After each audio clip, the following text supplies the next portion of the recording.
இந்த கிளாஸ்ல நம்ம மேயர்ஸ் ரிலேஷன் பார்க்க போறோம். மேயர்ஸ் ரிலேஷன் என்னன்னா R is equal to Cp minus Cv. R னா யுனிவர்சல் கேஸ் கான்ஸ்டன்ட், ஏற்கனவே உங்களுக்கு தெரிஞ்சிருக்கும். Cp னா ஃபர்ஸ்டே சொன்ன மாதிரி specific heat capacity of a gas at constant pressure. Cv னா specific heat capacity of a gas at constant volume. சரிங்களா? இந்த ரிலேஷனை வந்து நம்ம எப்படி டிரைவ் பண்ண போறோம்ங்கிறது தான் வந்து மேயர்ஸ் ரிலேஷன். சரிங்களா? இப்போ அதுக்கு வந்து ரெண்டு சிஸ்டம், அதாவது ரெண்டு சிலிண்டர் வித் பிஸ்டன் அரேஞ்ச்மெண்ட். சரிங்களா? ஃபர்ஸ்ட் சிலிண்டர்ல வந்து கான்ஸ்டன்ட் பிரஷர் மெயின்டைன் பண்றோம், செகண்ட் சிஸ்டம்ல கான்ஸ்டன்ட் வால்யூம் மெயின்டைன் பண்ணிட்டு இருக்கோம். சரிங்களா? இப்போ கான்ஸ்டன்ட் வால்யூம்னா உங்களுக்கு தெரியும், பிஸ்டன் எங்கேயும் நகராம ஒரே இடத்துலயே நிற்கும். So that volume of the gas வந்து ஒரே மாதிரி இருக்கிறது தான் கான்ஸ்டன்ட் வால்யூம் அப்படின்னு சொல்லுவாங்க. இந்த சிலிண்டருக்குள்ளார ஒர்க்கிங் சப்ஸ்டன்ஸ் கேஸ் எடுத்திருக்கோம், that is 1 mole of gas எடுத்திருக்கோம். சரிங்களா? அது வந்து கான்ஸ்டன்ட் வால்யூம்ல இருக்கு. அதே மாதிரி இங்க பாத்தீங்கன்னா கான்ஸ்டன்ட் பிரஷர்னா என்ன அர்த்தம்னா, இங்க எந்த ஒரு ஃபோர்ஸும் தரல, எந்த ஒரு பிரஷரும் தரல. சோ தட் நம்ம ஹீட் கொடுக்கும் போது இந்த பிஸ்டன் மேல போகுது. சரிங்களா? எப்படி மேல போகுது? ஹீட் உள்ளுக்குள்ள இருக்க கேஸ் மாலிகூல்ஸ் வந்து ஹீட்டை அப்சர்வ் பண்ணிட்டு அது விரிவடையுது, எக்ஸ்பேண்ட் ஆகுது. எக்ஸ்பேண்ட் ஆகிறது மூலமா இந்த வால்யூம் ஜாஸ்தி ஆகுது. சரிங்களா? சோ கான்ஸ்டன்ட் பிரஷர் மெயின்டைன் ஆயிட்டு இருக்கு, இங்க கான்ஸ்டன்ட் வால்யூம் மெயின்டைன் ஆயிட்டு இருக்கு. புரிஞ்சுதுங்களா? இப்போ Cv பெருசா இல்ல Cp பெருசா அப்படின்னு கேட்டா என்னவா இருக்கும் அப்படின்னா, இதுக்கு வந்து பதில் இந்த வீடியோல உங்களுக்கு கிடைச்சிரும். எப்படி அப்படின்னா, Cvனா கான்ஸ்டன்ட் பிரஷரா, நம்ம இங்க இன்டர்னல் ஒரு எனர்ஜி கொடுக்குறோம், ஹீட் எனர்ஜி கொடுக்குறோம். அது என்ன பண்ணுது? உள்ளுக்குள்ள இருக்க கேஸ் மாலிகூல்ஸ் எல்லா ஹீட்டையும் அப்சர்வ் பண்ணிக்குது. சோ தட் சம் சேஞ்சஸ் உள்ளுக்குள்ள நடக்குது வித்தவுட் சேஞ்சிங் த வால்யூம். சரிங்களா? சோ இங்க ஒன்லி ஒன் ஃபோர்ஸ் தான் இருக்கு, that is only one energy மட்டும்தான் இருக்கு. என்ன எனர்ஜி? ஹீட் எனர்ஜி கொடுக்குறோம், ஹீட் அப்சர்வ் பண்ணது இந்த gas molecules. So internal energy மட்டும்தான் இருக்கு. சரிங்களா? ஆனா இங்க பாத்தீங்கன்னா கான்ஸ்டன்ட் பிரஷர்ல இருக்கக்கூடிய சிலிண்டர் எடுத்துக்கிட்டீங்கன்னா, நம்ம ஹீட் தர்றோம், ஹீட் கொடுத்துருக்க ஹீட் அந்த கேஸ் மாலிகூல்ஸ் என்ன பண்ணுது? அப்சர்வ் பண்ணிக்குது. அப்சர்வ் பண்ணோம்னா அந்த கேஸ் மாலிகூல்ஸ் எல்லாம் என்ன பண்ணுது? எக்ஸ்பேண்ட் பண்ணுது. சோ தட் பிஸ்டன் வந்து மேல போகுது, வால்யூம் ஜாஸ்தி ஆகுது. இங்க என்ன பண்ணுது? இன்டர்னல் எனர்ஜி அப்சர்வ் பண்ணிக்கிற எனர்ஜி, ஹீட் எனர்ஜி அப்சர்வ் பண்ணிக்குது. சோ தட் இன்டர்னல் எனர்ஜி இருக்கு. இந்த பிஸ்டன் மேல போகுது இல்லையா, அது வந்து work done, external work done. So இங்க இன்டர்னல் எனர்ஜி இருக்கு, எக்ஸ்டர்னல் எனர்ஜி இருக்கு. சோ தட் Cp கிரேட்டரா Cv கிரேட்டரா அப்படின்னு பாத்தீங்கன்னா, Cp is always greater than Cv. ஓகேங்களா? ரீசன் என்னன்னு தெரிஞ்சுதா? Cv கான்ஸ்டன்டா இருக்கும்போது, கான்ஸ்டன்ட் வால்யூம் மெயின்டைன் ஆயிட்டு இருக்கும் போது இங்க ஒன்லி இன்டர்னல் எனர்ஜி மட்டும்தான் இருக்கும். ஆனா Cp கான்ஸ்டன்ட் பிரஷரா இருக்கும் போது போத் இன்டர்னல் எனர்ஜி இருக்கும், எக்ஸ்டர்னல் ஒர்க் டன்னும் இருக்கும். சோ தட் Cp தான் எப்பவுமே கிரேட்டரா இருக்கும் Cv கம்பேர் பண்ணும்போது. புரிஞ்சுதுங்களா? ஓகே. இப்போ மேயர்ஸ் ரிலேஷனுக்கு வரும்போது இதே சிஸ்டம் தான் எடுத்திருக்கோம். அக்கார்டிங் டு திஸ் சிஸ்டம் நம்ம என்ன ஈக்குவேஷன் எழுதலாம் அப்படின்னா, dq1 equal to Cv dt அப்படின்னு சொல்லுவாங்க. இது ஃபர்ஸ்ட் ஈக்குவேஷனா வச்சுக்கலாம். dq1 அப்படிங்கிறது ஹீட் கிவன். சரிங்களா? Heat energy given. Cvங்கிறது கான்ஸ்டன்ட் பிரஷரா மெயின்டைன் இருக்கும் போது small change in the temperature, அதுதான் dt. சரிங்களா? அதே மாதிரி இந்த சிஸ்டம் செகண்ட் சிஸ்டம் எடுத்துக்கிறோம். செகண்ட் சிஸ்டம் எடுத்துக்கும் போது ஈக்குவேஷன் எப்படி மாறுது அப்படின்னா, dq2 is equal to Cp dt அப்படின்னு மாறுது. சரிங்களா? dq2 தான் வந்து ஹீட் அப்ளைட், உள்ளுக்குள்ள இன்டர்னல் எனர்ஜி இருக்கு, எக்ஸ்டர்னல் ஒர்க் டன் நடக்குது. சோ தட் அந்த ஈக்குவேஷன் வந்து இப்படி சேஞ்ச் ஆகுது. இதுக்கு நிறைய டெரிவேஷன்ஸ் இருக்கலாம், பட் நம்மளுக்கு தேவையானது அதோட எசன்ஸ் மட்டும்தான். dq1 is equal to Cv dt வருது, dq2 is equal to Cp dt வருது. ஓகேங்களா? இதுல என்ன இருக்கு? dq2ல தட் இஸ் கான்ஸ்டன்ட் பிரஷர்ல இன்டர்னல் எனர்ஜி இருக்கு பிளஸ் எக்ஸ்டர்னல் ஒர்க் டன் இருக்கு. ஆனா Cvல என்ன இருக்கு? ஒன்லி இன்டர்னல் எனர்ஜி மட்டும்தான் இருக்கு. சரிங்களா? ஞாபகம் வச்சுக்கோங்க. அப்போ இந்த dq2 எப்படி எழுதலாம்? dq2 is equal to internal energy plus external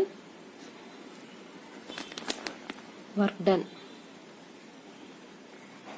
எழுதலாமா? இந்த dq2 வந்து நான் ஏற்கனவே சொன்ன மாதிரி கான்ஸ்டன்ட் பிரஷர்ல இருக்கும்போது இன்டர்னல் எனர்ஜி இருக்கும், எக்ஸ்டர்னல் ஒர்க் டன் இருக்கும். அது ரெண்டையும் ஆட் பண்ணோம்னா நம்மளுக்கு அப்ளைட் ஹீட் கிடைச்சிரும். சரிங்களா? இப்போ இங்க வருவோம். ஒர்க் டன்க்கு நம்ம என்ன ஃபார்முலா படிச்சிருக்கோம்? Work done equal to force into displacement, distance. சரிங்களா? இதான் ஒர்க் டன்கான ஃபார்முலா, ஏற்கனவே நம்ம படிச்சிருப்போம். இதெல்லாம் ஹிண்ட். சரிங்களா? மறுபடியும் ஃபோர்ஸ் நம்ம என்ன படிச்சிருப்போம்? ஃபோர்ஸ்ங்கிற ஃபார்முலா வந்து பிரஷர்ல இருந்து எடுக்கலாம். பிரஷர் இஸ் ஈக்குவல் டு என்ன formula? Force by unit area. ஓகேங்களா? இதுதான் ஃபார்முலா, ஏற்கனவே நம்ம படிச்சிருப்போம் இல்லைங்களா? சோ இந்த ஃபார்முலால அப்ளை பண்ணும்போது இந்த ஒர்க் டன் எப்படி மாறும்? ஒர்க் டன் ஈக்குவல் டு ஃபோர்ஸுக்கு பதிலா என்ன போடலாம்?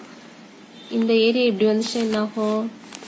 So pressure is equal to force by ஏரியான்னு தெரியும். அப்ப நம்மளுக்கு ஃபோர்ஸ் தான் வேணும். ஒரு எண்ட்ல வச்சுக்கோங்க. இங்க டிவைட்ல இருக்கிற ஏ இந்த பக்கம் வந்துச்சுன்னா என்ன ஆகும்? மல்டிப்ளிகேஷன் ஆகுமா? பிரஷர் இன்டூ ஏரியா ஆகும். So work done equal to ஃபோர்ஸுக்கு பதிலா என்ன போட்டுக்கலாம்? Pressure into area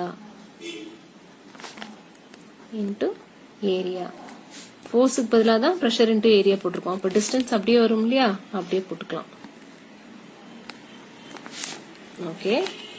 P into A into distance எவ்வளவு? இங்க dx டிஸ்டன்ஸ் நடந்திருக்குன்னு ஏற்கனவே நம்ம சொல்லியிருக்கோம். சோ இங்க டிஸ்டன்ஸ் வந்து dxன்னு போட்டுக்கலாம். இது என்னது? Work done. சோ நம்ம இப்போ இந்த A into dx small change in volume அப்படின்னு எடுத்துக்கலாமா? எடுத்துக்கலாம் இல்லையா? இங்க ஏங்கிற வால்யூம் இருக்கு இங்க. சோ தட் இங்க dx டிஸ்டன்ஸ் நடந்திருக்கு. அந்த dx டிஸ்டன்ஸ் நடந்தனால எதுல சேஞ்ச் ஆகுது? வால்யூம் ஆஃப் த கேஸ்ல சேஞ்ச் ஆகுது இல்லையா? vங்கிறது வால்யூம் ஆஃப் த கேஸ். அப்போ dv அப்படிங்கிறது small change in the volume. Piston மேல போனனால சம் சேஞ்சஸ் இன் வால்யூம் தானே. சோ தட் இந்த a dx க்கு பதிலா p into dv அப்படின்னு மாத்துறோம். இது வந்து ஒர்க் டன் கான ஃபார்முலா. சரிங்களா? அப்போ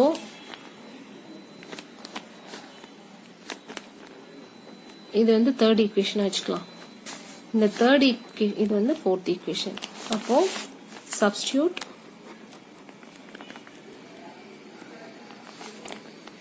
ஃபோர்த் ஈக்குவேஷன் இன் எதுல சப்ஸ்டிடியூட் பண்ணணும்? தேர்ட் ஈக்குவேஷன்ல சப்ஸ்டிடியூட் பண்ணிக்கலாம். அப்ப என்ன ஆகும்? dq2 equal to internal energy plus external work done. External work ton பதிலா இங்க என்ன இருக்கு? ஒர்க் டன் பதிலா P into dv இருக்கு. சரிங்களா? இந்த இன்டர்னல் எனர்ஜி நம்ம என்ன எழுதிக்கலாம்? இன்டர்னல் எனர்ஜி எது மட்டும்தான் இருக்கு? dq1 equal to cv dt இருக்கு. இந்த dq1ல என்ன மட்டும்தான் இருக்கு? இன்டர்னல் எனர்ஜி மட்டும்தான் இருக்கு. அப்போ இன்டர்னல் எனர்ஜி எங்கெங்கெல்லாம் வருதோ அங்க நம்ம என்ன எழுதிக்கலாம்? dq1 எழுதிக்கலாம். So dq2 equal to internal energy பதிலா dq1 எழுதுறோம். பிளஸ் அப்படியே போடுறோம் P into dv. இது வந்து 5th ஈக்குவேஷனை வச்சுக்கலாம். சரிங்களா? ரெடியூஸ் பண்ண ஈக்குவேஷன் என்ன? dq2 equal to dq1 plus P into dv வந்திருக்கு. இப்போ so இங்க வந்து என்ன பண்ணிக்கலாம்? dq2 dq1 நல்லா இருக்கு இல்லையா? இதுக்கு பதிலா நம்ம இந்த ஈக்குவேஷன்ல இருந்து சப்ஸ்டிடியூட் பண்ணிக்கலாம். dq1 எவ்வளவு? என்னது? cv dt. dq2 வந்து cp dt இருக்கு இல்லையா? நம்ம இங்க சப்ஸ்டிடியூட் பண்ணிக்கலாம். அப்போ dq2 is equal to என்னது? cp dt. dq1 என்னது? cv dt plus p into dv. From gas equation நம்மளுக்கு என்னன்னு தெரியும்? pv equal to RT நம்மளுக்கு ஏற்கனவே தெரியும். P னா pressure, V னா volume, R னா gas constant, universal gas constant, T னா temperature. அப்போ இந்த ஈக்குவேஷனை P கான்ஸ்டன்டா வச்சுட்டு வால்யூமை டிஃபரன்ஷியேட் பண்ணீங்கன்னா டிவி. ஆர் வந்து கான்ஸ்டன்ட். ஸோ ஆர் கான்ஸ்டன்ட்டை வச்சுட்டு இதை டிஃபரன்ஷியேட் பண்ணீங்கன்னா டிடி. சரிங்களா? ஸோ இந்த ஈக்குவேஷன் இது வந்து 6th ஈக்குவேஷன் வச்சுக்கலாம், இது வந்து 7th equation. So substitute equation 7th in equation 6. அப்போ அப்படி பண்ணாங்கன்னா PdV பதிலாக நம்ம என்ன சப்ஸ்டியூட் பண்ணிக்கலாம், RdTன்னு சப்ஸ்டியூட் பண்ணிக்கலாம். இங்க என்ன இருக்கு, PV dt equal to CV dt அப்படின்னு இருக்கு இல்லையா, பிளஸ் அப்படியே போட்டுக்கோங்க. PV dt பதிலாக நம்ம என்ன போட்டுக்கலாம், R dt அப்படின்னு போட்டுக்கலாம். ஓகேங்களா? So CP dt equal to இந்த dt காமனா வெளியில எடுத்துக்கலாமா, எடுத்துட்டு உள்ளுக்குள்ள என்ன இருக்கும், CV இருக்கும். இங்க பிளஸ் சைன் அப்படியே போட்டுக்கோங்க. இங்க என்ன இருக்கும், R இருக்கும். ஸோ இந்த dt என்ன ஆகும், கேன்சல் ஆயிரும். அப்போ CP equal to CV plus R. அப்போ நம்மளுக்கு தேவையானது என்னது, R மட்டும்தான். R equal to R மட்டும் இந்த பக்கம் வச்சுக்கோங்க. பிளஸ்ல இருக்கிற CV இந்த பொசிஷன் என்ன ஆகும், மைனஸ். ஸோ இதுதான் வந்து என்னன்னா Mayer's relation. R is equal to CP minus CV. So இதுல CPல both internal and external energy இருக்கு, CVல ஒன்லி இன்டர்னல் எனர்ஜி மட்டும்தான் இருக்கு. பெருசுல இருந்து சிறுசு கழிச்சிட்டோம் அப்படின்னா, சிபில இருந்து சிவி கழிச்சிட்டோம் அப்படின்னா என்ன கிடைக்கும், யூனிவர்சல் கேஸ் கான்ஸ்டன்ட் நம்மளுக்கு கிடைக்கும். ஓகேங்களா? புரிஞ்சுதா? ஸோ இன்னும் வந்து இந்த வீடியோவை திரும்ப திரும்ப போட்டு பார்த்தீங்க அப்படின்னா உங்களுக்கு ஒரு கிளியர் ஐடியா கிடைக்கும். சரியா? அடுத்த வீடியோல பார்க்கலாம். தேங்க்யூ. இந்த வீடியோ உங்களுக்கு பிடிச்சிருந்ததுன்னா லைக் பண்ணுங்க, ஷேர் பண்ணுங்க, கமெண்ட் பண்ணுங்க, மறக்காம சப்ஸ்கிரைப் பண்ணுங்க. சப்ஸ்கிரைப் பண்ணிட்டு பக்கத்தில் இருக்க பெல் ஐக்கான் கிளிக் பண்ணி ஆல் செலக்ட் பண்ணுங்க. ஸோ தட் நான் போடுற எல்லா வீடியோஸுமே உங்களுக்கு அப்பப்போ கிடைக்கும். தேங்க்யூ.